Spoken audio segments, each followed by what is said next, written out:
मित्रों, एक समय की बात है कि भगवान बीमार हो गए। आप कहेंगे कि भगवान भी बीमार होते हैं क्या? मित्रों, भगवान बीमार नहीं होते हैं, लेकिन कभी कभी वह भविष्य में उसका कुछ न कुछ कारण रहता है, रीजन रहता है, इसलिए भगवान जो है लीला करते हैं।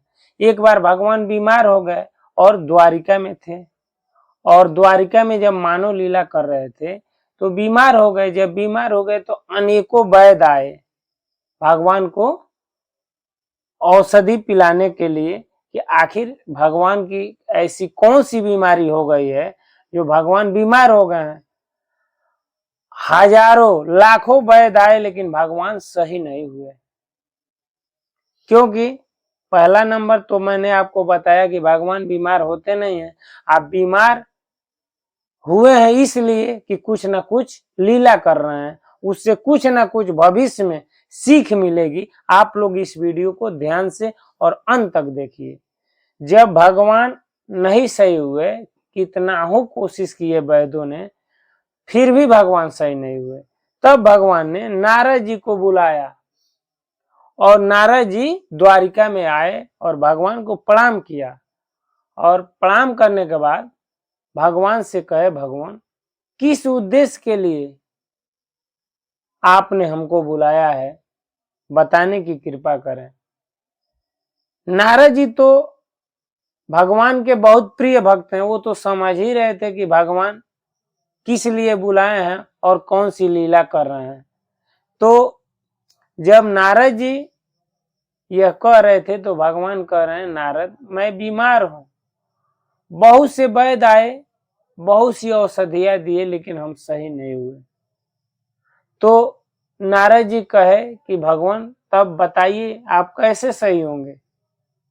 तो भगवान श्री कृष्ण ने कहा, नारद जी मैं बताता हूं, एक चीज तुम मुझे ला कर दे दोगे तो मैं तुरंत सही हो जाऊंगा।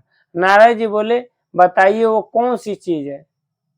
भगवान ने कहा, तुम जाओ और ये तीनों लोक में कहीं भी कोई मेरा शुद्ध भक्त हो, उसके चरणों की धूली लाकर मेरे माथे पे लगा दोगे तो मैं सही हो जाऊंगा। भगवान के कहने का उद्देश्य नारद जी समझ रहे थे। नारद जी कहे, ठीक है, नारायण नारायण कहकर वह आकाश मार्ग से ऊपर जाने लगे। इंद्र के सभा में गए। इंद्र ने कहा, नारद जी किस उद्देश्य से आए हैं। नारद जी कह रहे हैं कि भगवान श्री कृष्ण द्वारिका में बीमार हैं, लाखों वैद्य आए, फिर भी भगवान सही नहीं हुए। इंद्र ने कहा कि नारद जी बताइए कि क्या हम दें जिससे भगवान सही हो जाएं। नारद जी ने कहा, कुछ भी दे दो वो सही नहीं होंगे, लेकिन भगवान ने स्वयं बताया है कि एक चीज ला दोगे तो मैं सही हो जाऊंगा। नारद जी, इंद्र ने कहा, ठीक है बताइए। तो नारद जी कहते हैं कि कोई भक्त जो है अपने चरणों की धूली दे देगा और भगवान के माथे पे लगा देंगे तो भगवान सही हो जाएंगे। इंद्र ने कहा, अरे नहीं नहीं नारद जी, क्या बात करते हो। अरे मैं अपने चरणों की धूली दूंगा, वो भी भगवान के माथे पे लगाने के लिए। अरे हमको तो नर्क मिल जाएगा, ये पाप मैं नहीं करूंगा। कोई अपने चरणों का धूली देगा और वो भी भगवान के माथे पे लगाने के लिए, ये तो बहुत बड़ा पाप है, महापाप है। हम ये पाप नहीं करेंगे, और ऐसा करेंगे तो हम नरकगामी हो जाएंगे, हमें तो नरक मिलेगा। नारद जी ने कहा कि तब हम क्या करें, तो मैं तो नहीं दूंगा। नारद जी पूरे लोकांतर में घूमते रहे, देवताओं के पास गए, गंधर्व यक्ष राक्षस सबके पास, लेकिन लोकांतर तक नारद जी घूमते रहे, लेकिन किसी ने अपने चरणों की धूली नहीं दिया। यहां तक कि सिद्ध योगी बैरागी तपस्वी वैष्णव सबके पास घूमते रहे, लेकिन किसी ने नहीं दिया। सब यही कहते कि नारद जी ये क्या बात करते हो, अपने चरणों की धूली देंगे, वो भी भगवान के माथे पे लगेगा, हम तो नरकगामी हो जाएंगे। पूरे लोक लोकांतर घूमते हुए नारद जी भगवान के पास आए। भगवान ने कहा, नारद जी चरणों की धूली लाए। नारद जी ने कहा, भगवान मैं पूरे लोक लोकांतर में घूमता रहा, लेकिन किसी ने अपने चरणों की धूली नहीं दी। कह रहे हैं कि हम अपने चरणों की धूली देंगे और वो भी भगवान के माथे पे लगेगा। ऐसा पाप हम नहीं करेंगे, हम तो नरक में चले जाएंगे। भगवान ने कहा, नारद तुम एक मेरा और काम करो, तुम जो है ब्रज में चले जाओ और ब्रज में जाकर उन गोपियों से, उन गोपों से कहना कि तेरा लल्ला, तेरा कन्हैया बीमार है और अपने चरणों की धूली दे दो तो वह सही हो जाएगा।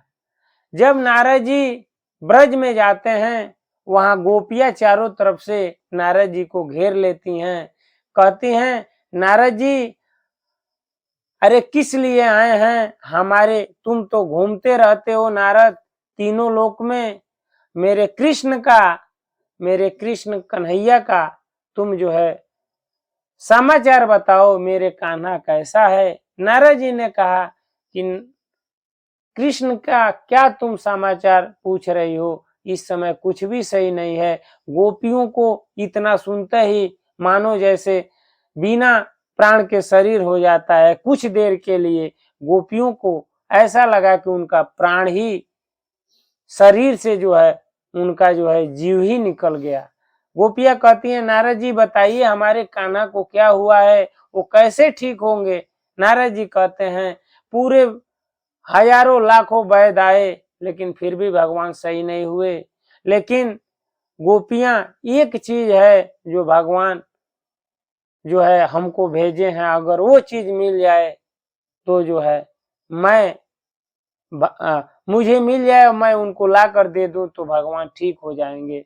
गोपियां कहती हैं कि बताइए नारद जी वो क्या चीज है जो भगवान को दे देने से सही हो जाएंगे।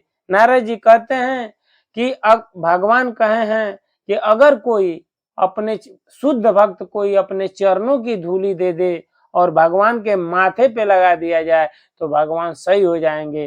गोपियां इतना सुनते ही थोड़ा सा नहीं, भर भर मुट्ठा अपने चरणों के नीचे से जो धूल था, वो मिट्टी था, वो नारद जी के जो दुपट्टा, रूमाल का दुपट्टा था, उसमें भर भर कर देने लगी।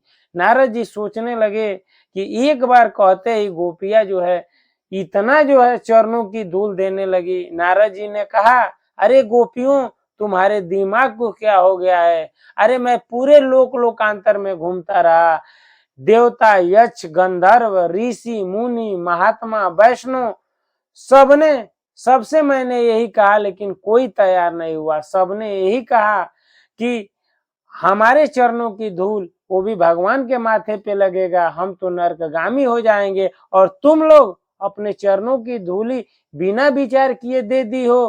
गोपियां कहती हैं, अरे नारद तुम पूरे लोक लोकांतर में घूमे हो और जो तुम मुझे ये नरक का धमकी दे रहे हो ना, ये किसी और को सुनाना।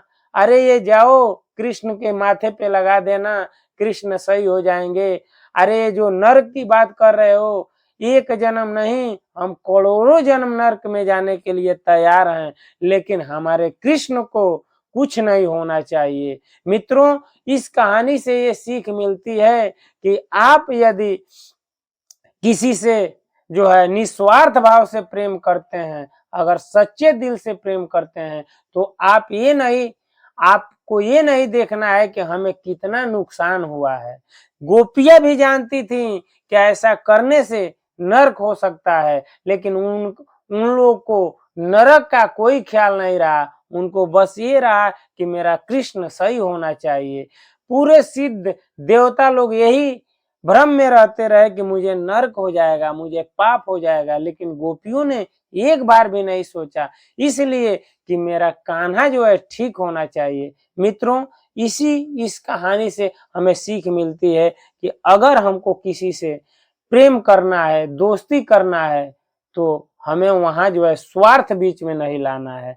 जैसे गोपियों से यह सीखने को मिला। और भगवान बीमार थोड़ी होते हैं, भगवान ने इस कहानी से हमको आपको समझाया कि कैसे प्रेम किया जाता है और कैसे जो है संबंधों को निभाया जाता है। मित्रों, उम्मीद करता हूं ये वीडियो अच्छा लगा होगा। अच्छा लगा होगा तो कमेंट में जरूर बताइएगा कि आपको क्या अच्छा लगा। आज इस वीडियो में इतना ही, अगले वीडियो में फिर मिलते हैं। तब तक के लिए हरे कृष्णा, राम राम जी, नमस्कार, प्रणाम।